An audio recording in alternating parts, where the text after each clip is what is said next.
ngadoa marane kabeh ka Gusti Allah cuman syaratna kudu DPDP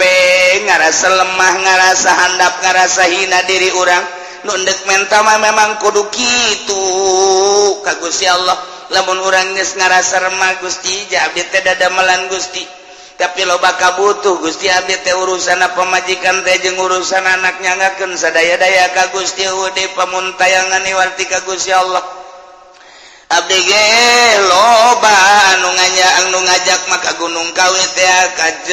gunung Cermai dan lain sebagainya tapi abdi manukos kitu mah teu hayang abdi mah hayang ka Gusti bae nyangakeun sadaya-daya mangga kabutuh abdi bade diusulkeun ka Gusti taberu hate teh jeung lalaunan suarana di jero hate bae geus nangkege ku Gusti Allah mun ngawarung-warungna dibere laku lamun tani-tanina dibere bagus tumantak aya aneh batur mah tani teh itu kuberit ieu kuberit ieu mah teu ngadoa ka Allah nyahoeun ka kabutuhanana tuh dibere beda warung rentul tapi kok ieu mah bisa laku lantaran ngadoa ka Gusti Allah boga kabutuh jang kepentingan urusanana menuju Gusti Allah laku bisnis gitu keneh urang mah lantaran takabur hasil bisnis boga duit ya 20 juta seserian can dibalajakeun leungit geus leungit lain ka Allah sial goblok sahameur nu nyokot duit 20 juta peak teh tadi di mana anapun motor nama aya motor deui sarua ye itu coba kur duit di bawah motor bae eta kos itu geus masyaallah ari waliullah malain nya nama ketika mawa onta nak langsung ditendenan bebekalan di luhur nek menuju Mekah nek onta bari mawa bekal ketika di masjid eureun salat ke berangkat deui ke salat deui di berangkat deui salat deui satu ketika ontana ditalian di hareupeun masjid kemudian manehanana ka masjid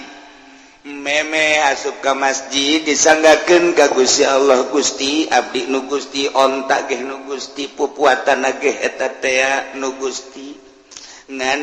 digunakeun ku abdi pake kepentingan abdi teh jang ibadah ka Gusti eueuh nu abdian ku abdi di talian ieu ge talancuhna nu Gusti talina ge Gusti abdi mendek serahan ka Gusti nyangakeun sadaya-daya langsung ka masjid salat kana di masjid Allahu akbar geus beres salat terus salat sunah terus wirid pas keluar eueuh ontana aya nu maling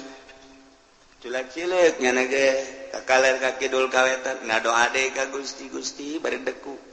abdi nu Gusti onta nu Gusti pupuatana ge nu Gusti ngan abdi butuh teh pupuatana ketika abdi tiris aya selimut ketika abdi lapar aya dahareun ketika abdi dahaga aya cai tapi eta dibawa ku nu maling atuh Gusti bari seuri nya eta mah nu dipaling ge nu Gusti atuh sabada Gusti tawa los anu Gusti pamalingan anu Gusti atuh kumaha Gusti bae tah mah nya teh abdi mah deuk leumpang ka Mekah cek nya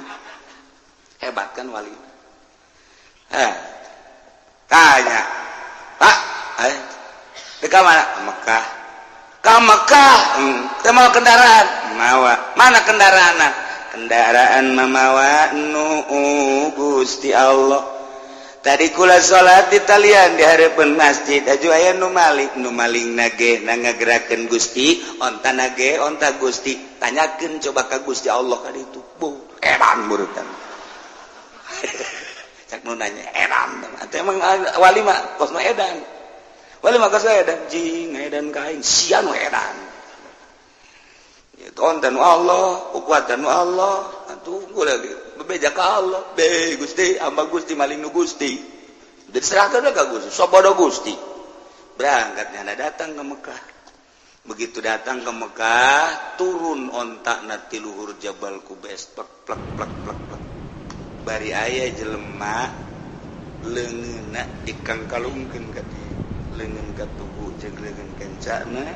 geus aya di dieu bari nyana minta hampura kok minta hampura kunaon kula nu maling onta maneh aya leungeun bisa aya di dinya begitu kula naik konta maneh ternyata aya jelema ngahadang ka kaula.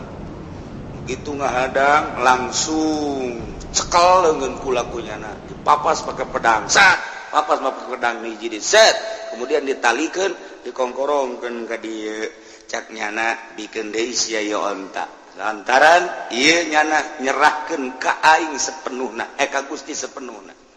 Geus kulantaran nyerahkeun ka Gusti sepenuhna, aing ieu adalah malaikat utusan ti Gusti, kembalikeun sia. Kahayang mah ulah dipotong cak nyana ieu malaikat atuh titah ku Allah. Sebab ku manusia mah moal aya kasih anu beranian, mendak dipotong ku aing sia. Geus dibalikeun deui bari dipotong. Cak wali teh Gusti abdi mah atuh ku dibalikeunana ge geus alhamdulillah. Kok maka dipotong segala rupa leungeunna ku malaikat Gusti lah. Sabodo tah mah hamba-hamba Gusti. Nu motongna ge hamba Gusti. Atuh geus bae tah mandek teh kukumakeun ge kumaha Gusti. Abdi mah asal onta bae balik teh ka abdi. Barang di deuleu muatan naga aya keneh. Nuhun Gusti. Beres toab. Wali. Mantap coba loba jelema geng. Oh hebat jasa geus teu bisaeun manusia mah dek ngarusak nyana dek ngalawan nyana serahkeun ka Gusti Allah engke ge aya nu ngutus imam manusia wa imam jin wa imam setan wa imam malaikat nu penting dibales ku Gusti Allah serahkeun ka Gusti Allah nu mandak jeung wali masing hade pernah terjadi di dieu aya anu maling motor Gur tahun mana? Nu hiji dibalikeun, nu hiji makan teu dibalikeun deui. Antepkeun bae. Kula rada ngadoa saeutik. Kunaon nya teu kebel ngaku ka imah. Hiji, nomor kadua urang gelam, leungit duit eta mah terus. Kula diserahkeun ka Gusti. Jatuh duit tu Gusti, eta jelema nu Gusti pamalingane Gusti nyanggakeun sadaya-daya ngan eta pihak Pak Haji boga kabutuna anu mangga eta mangan 2 poe duitna dibikeun ka kula lain ka Ki Haji dibikeun ka kula tolol teh coba itu pamalingan bloon atuh kunaon duitna dibikeun ka kula atuh kula nu untung kan nu kita Ki Haji pamalingan dibikeun ka kula nang Allah kan berarti isukna Ki Haji bebeja kakula duh Kiai cenah kula leungit duit gede mah gading 20 juta harita gitu oh ieu tah lain jeuh bek Kiai nu maling ye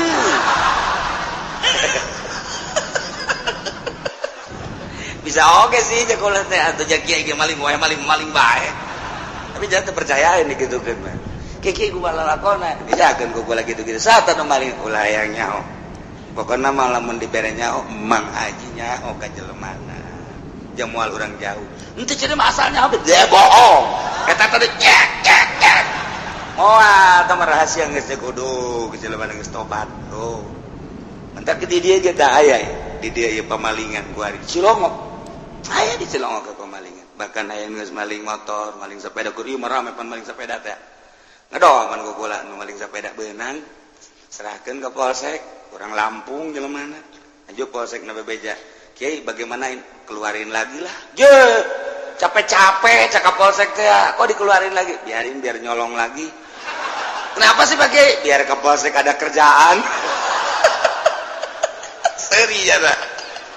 aduh capek-capek tau gitu mah jangan ditangkap nggak begitu tangkap aja siapa tahu jadi tobat bener tuh tukang maling sepeda aja tobat kakula ya Allah ya Kiai kula ampun saya maafin sekarang mah saya mau kerja aja iya tuh kerja aja karena eta berkat dikeluarkeun ku polsek keluar udah keluarin aja gua saya kebingungan itu terus ada tobat ka kaula udah berapa banyak sepeda yang dicolong ada kali 70 mah bagi boy mul amat sih udah dijualin sama saya tuh keren saya Gusti geus be sabab jadi wali nak garong anu ngagarong Tuhan Sadul Qadir mun teu ngagarong mal jadi wali berarti nyana jadi wali na ku sebab jadi garong atuh mamang ge beusi yang jadi wali ngagarong heula geus yang ngagarong kita ku aing deui Pak aing manu jadi tetenggelan mah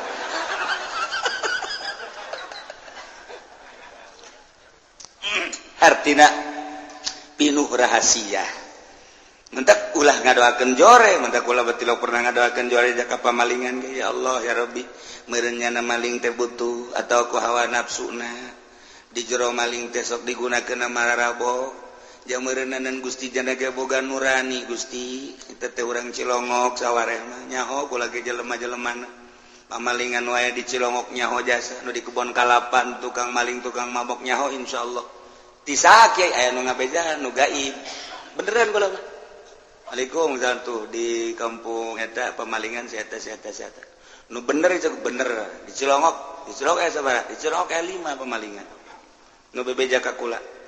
jadi kanyahoan sanajan anak kiai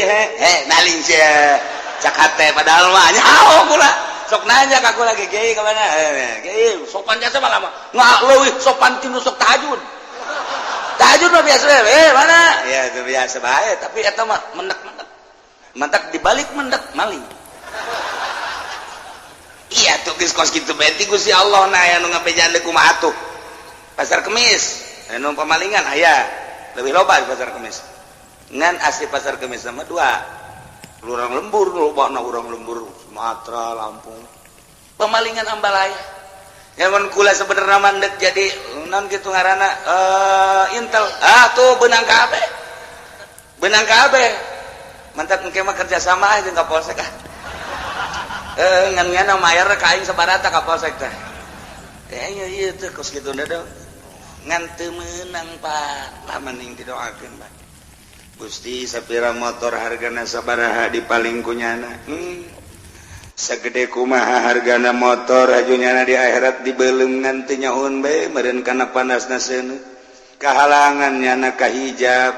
ku hawa nafsuna ku kabutuhna jeung ku kainkaranana bae Gusti Gusti maha segala-gala abdi teu ngabutuhkeun ka motor eta teu ngabutuhkeun ka mobil eta jeung jelemana ge anu bogana atuh pasti babalik ka Gusti tapi itu lamun teu ngembalikeun Gusti teu ngembalikeun hatena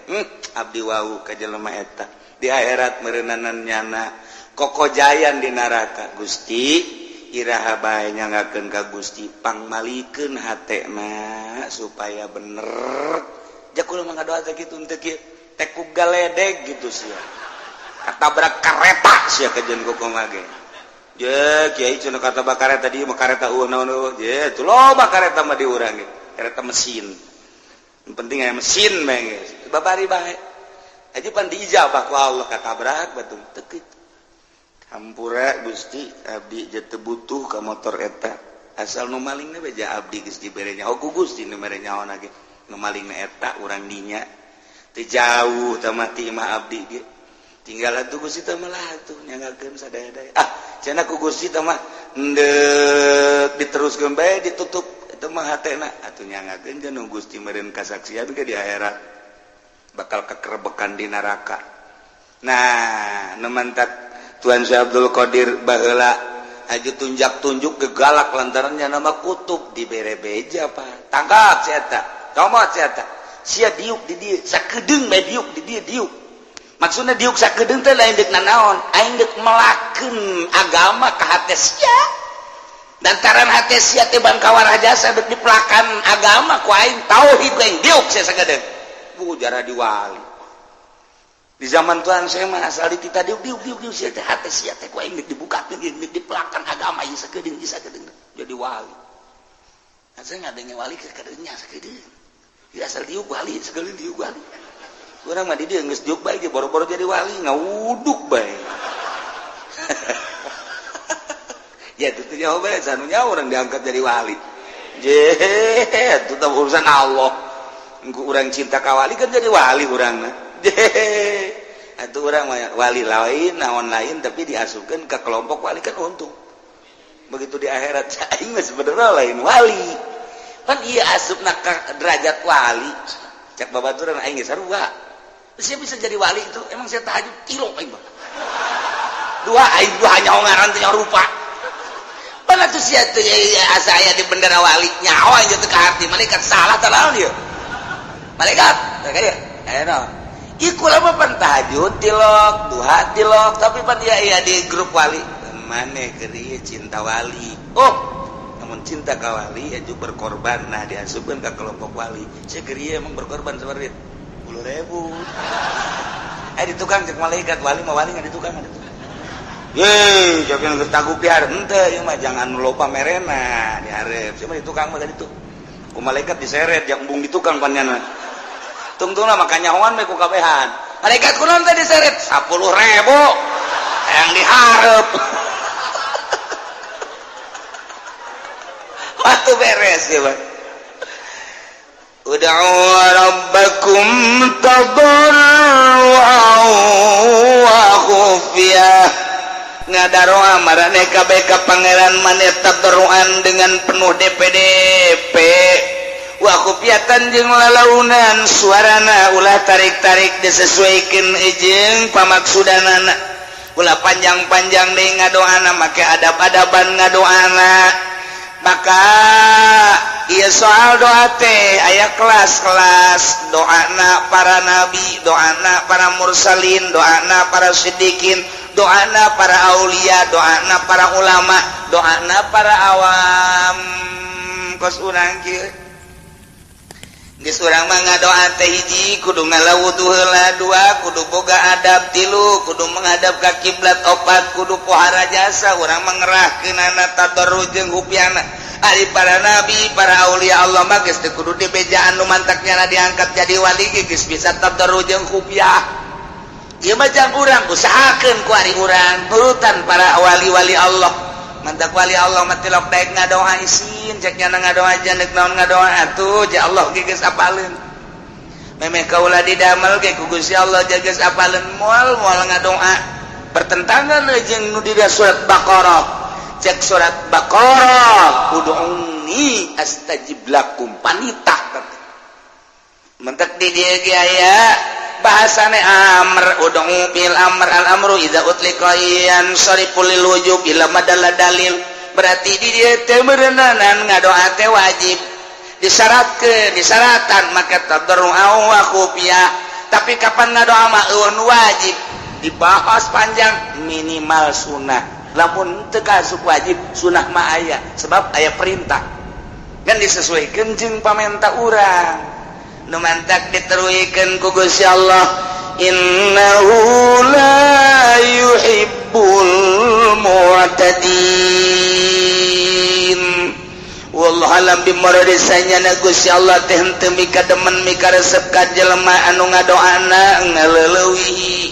liwati batas dina ngadoana bitasaduki loba omong tanpa hadir hati ngadoa ngajek-jerek bae beuh pajar pendek koreng panjang tapi hadir hati moal dipake ka resep ku Allah jadi di dieu bahasana bahasa la yuhibbu aya mahabbah bagian mahabbah ka Gusti Allah ieu urusanana jeung ganjaran jeung siksa ketika Allah resepeun diganjar doa Allah resepeun dibere diganjar ketika Allah teresepeun disiksa ngadoa engko disiksa engko jadi mangala ieu sing ade mantak Allah tersepen kanu ngaliwat atas kumaha hiji loba teuing ngadoana nu teu butuh ge dibaca bae ku nyana bari teu hadir hate Allah tersepen nomor kadua panjang ya nomor kadua tarik teuing sorana panjang jeung gandeng kecuali lobaan pugungan sorangan pugungan 10-an pugungan 20-an woi ngadoana amprekan suara ka mana mendi Allah tersebut anak tersebut tadi pakai karesep ku Gusti Allah berarti lain diganjar disiksa nomor kahiji nomor kadua innahu la yuhibbul mu'tadin Gusti Allah teh teresepeun deui ka jelema anu ngadoana leuwih teuing teu diukur ku dirina menta bae ka Gusti Allah maha kawasa jeung maha sagala-gala Gusti Allah tapi ukur pamentana aya jelema tukang jengkol mah ulah hayang kapal udara pugunya dagang dagang jengkol lagi mending muntreukan mah pugungan boronjongan doang haju manehanana deui ieu naon kalanganana ngitungna ge eta hitunganana itu kan tukang jengkol hiji mah hiji dua mah tilu opat mah lo sambilanna eueuh las 2 las 3 las 4 las 20 heuy 17 jeung 18 ka mana ulah loba ngomong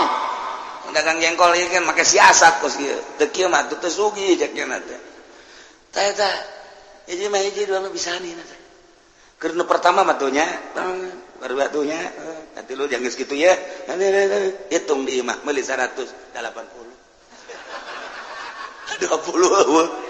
aduh mata korupsi mah boro-boro pemerintah tukang jengkol ge amisen korupsi mah ya Allah ya Rabbi tukang kenteng ge sarua bae hiji mah hiji dua mah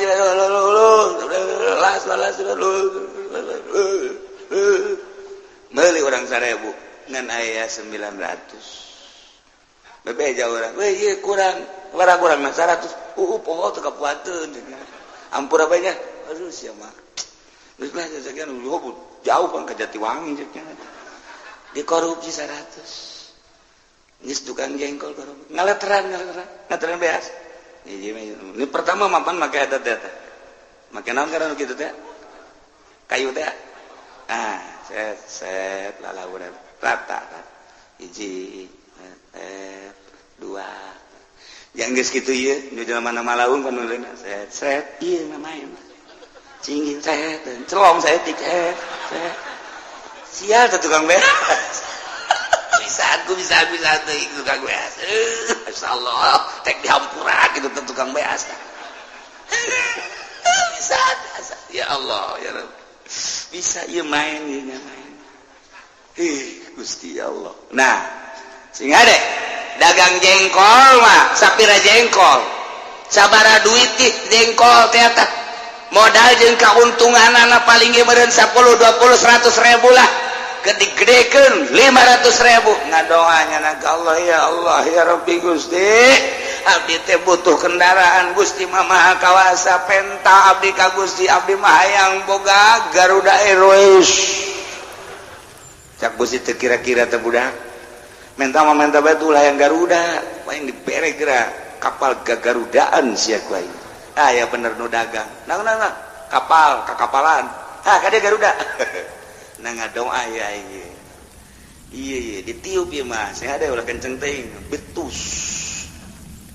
kakapalan palingnya kudu disesuaikeun orang-orang lembur kasep teh sabaraha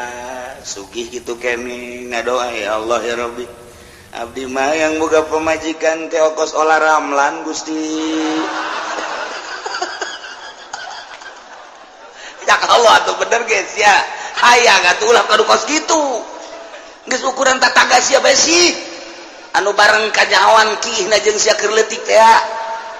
urang teh jadek cekolot teh digawinkeun jeung sia eta di embung emang kunaon kula nyaho ka bawarang negeri emang atuh kina ge bareng pan jeung kula nya leutik kula leutik atuh lain deui ku ari mah babulu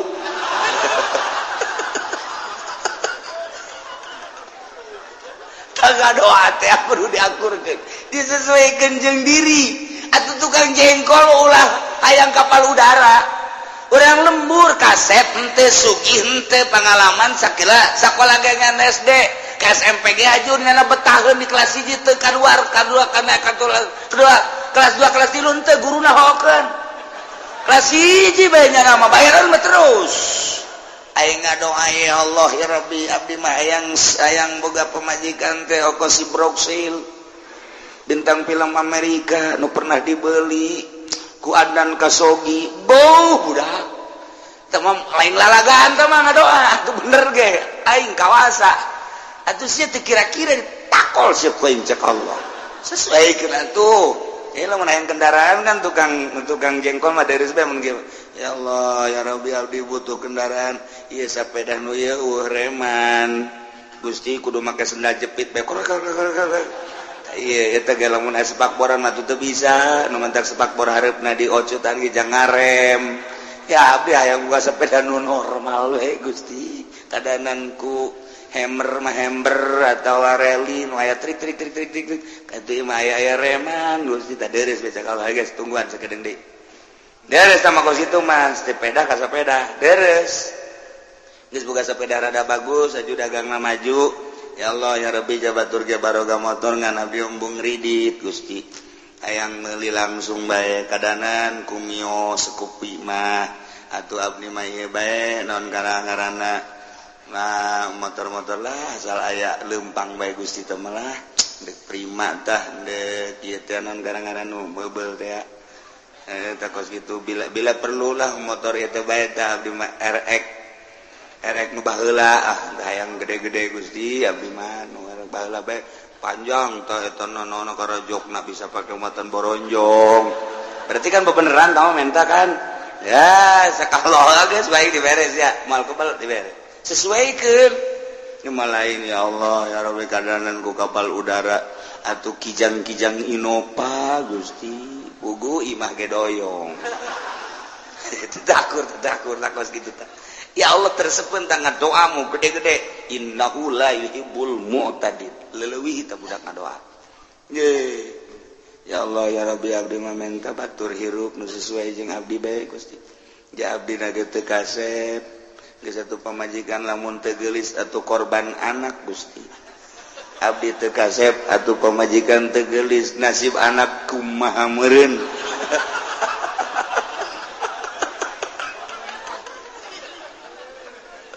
aduh ieu mah bebeja bae ka Gusti hayang nama orang Jakarta Gusti orang Bandung artis teh tapi kan teu sesuai abdi hideung hayang kanu putih meureun cek Gusti teu sesuai hideung deui oh masalah abdi anu hideung ge lah pokona ngan anak kos areng pasti tah urang lamun pun teu pentas sesuaikeun ya Allah ya Rabbi lah abdi mah urang kampung sesuaikan nu bisa diajak rumah tangga jeung abdi di kampung DB abdi mah maksudna ge hayang ibadah ka Gusti teu luhur-luhur abdi mah eta mah ngaranna sesuai tapi lamun urang tukang jengkol hayang bapak urang tukang jengkol urangna sakola SMP ge teu tamat hayang kawin ka anak bupati atuh bisa mah bisa bae Gusti Allah nah atuh sia teh kira-kira bisa henteu sia tanda tangan Kugusan nyupiran itu bisa mengkajadian aing misalnya ya cek Gusti Allah mere anak bupati daekeun ka sia lalaki anak bupati awewe we ayo bogo mah panti aing dibogokeun haju cak bupati teh tah bawa mobil sia bisa henteu didorong ku abdi pan jore minantu bupati kadorong mobil sesuaikeun ieu segala rupa kudu disesuaikeun menta ka Gusti Allah urang jelema anu teu masantren kemudian bodoh haju urang teh hayang ngudag ibadah cara wali Allah pa bisa kajen kumaha ge sebab diciptakeun ku Gusti Allah pi rasulun rasul pi nabieun nabi pi walieun wali moal aya hiji wali anu bodoh masa wali Allah bodoh ke batur nanya nakanya ongko wali ongko bodoh moal aya geus diciptakeun cara logam-logamna beda cara batu mah batu beda lain deui ieu mah batu teh sapir ieu mah batu teh kitu mutiara ieu mah batu teh kitu merah delima batu teh mah anu 1 miliar 2 miliar diciptakeun ku Gusti Allah seperti eta lah sagede pentol korek api waduh merah delima hargana 50 miliar 100 miliar bandingkan jeung nu di mingguan sok wadek ieu 2000 hutang nah teh ieu batu itu batu beda kadar tuh kajian kumaha teh bisa dipaksakeun gitu ieu mah batu rubi begitu dideuleuh ku urang bener aya seteran mahal hargana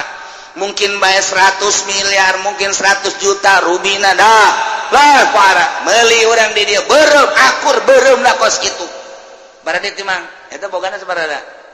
bogana mah 10.000 aya ongkos 5.000 jadi ya guys 5.000 pu gede merahna akur merah delima beureumna mah akur gede 5.000 we pohara jasa dikieu-kieu akurkeun jeung merah delima akur beureumna tapi dijualna beda guys geus sia mulai dijualnya kunaon itu pake bae teh mah lain jualeun emang atuh teh jangan ngatak bisa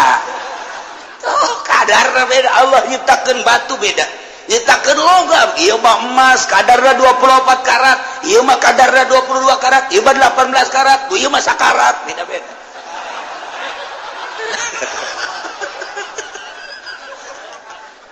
ieu perak dan lain sebagainya geus urang nyadar diri aing di mana posisi aing ieu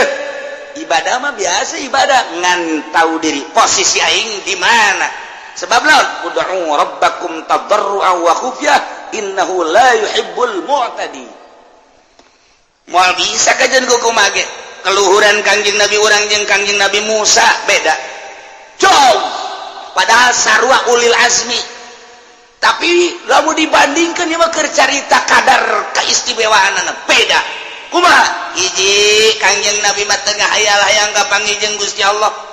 tapi ku Gusti Allah kapan dipuateun kana buruk cak Gusti Allah aing rindu ka Nabi aing Jibril bawakeun buruk bersihna lah aing hayang kapanggih padahal mah teu kudu kitu ieu mah keur carita kaistimewaan Kangjeng bawakeun buruk Kangjeng Nabi na teu nyaho-nyaho langsung dibelek desian ilmu hikmah dan lain sebagainya eundeunkeun di buruk berangkat terus datang ke Yerusalem naik ka luhur langit kahiji kadua katilu panggil jeung Allah keur carita ieu mah keur carita dipanggil Kangjeng Nabi mah ku Gusti Allah tapi Kangjeng Nabi Musa Gusti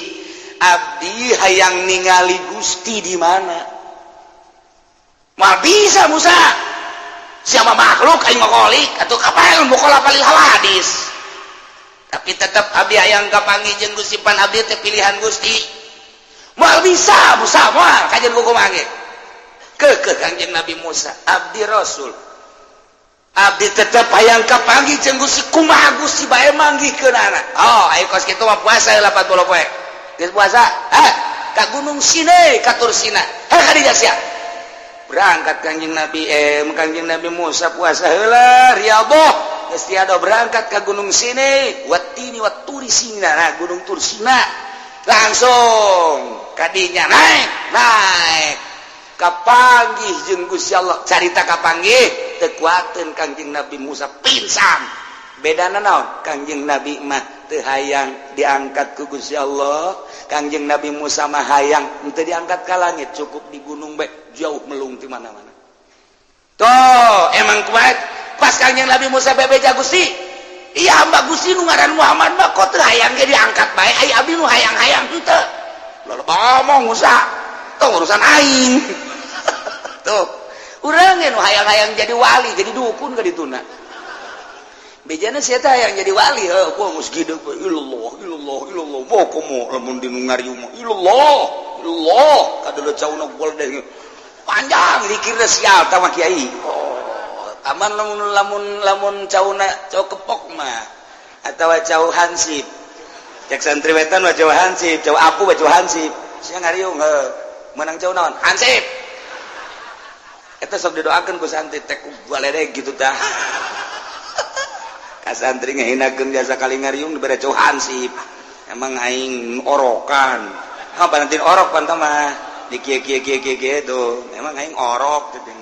eta di wetan di dieu mah henteu di dieu mah teu beda maksudna gitu-gitu kene ieu urang hayang jadi wali ka ditu jadi dukun sebab naon kadarna beda geus kudu kumaha tuh ulah sok sosoranganan tuturkeun bae engke ge nyahoeun datang ka mana mun sosoranganan bakal cilaka sebab naon kadarna diciptakeun ku Allah sakitu geus tuturkeun ahli Allah jajana mah bangona kok tilok tahajud masa jadi wali ku aing kadeuleu tilok salat duha kok jadi wali tahajud bae kudu jadi salat duha teu jadi wali nya mah bangona jadahar bae ku aing kadeuleu dahar gembul pakaian bagus salat tahajud tilok urang wirid jeung nama batur ngawirid nya nama kerek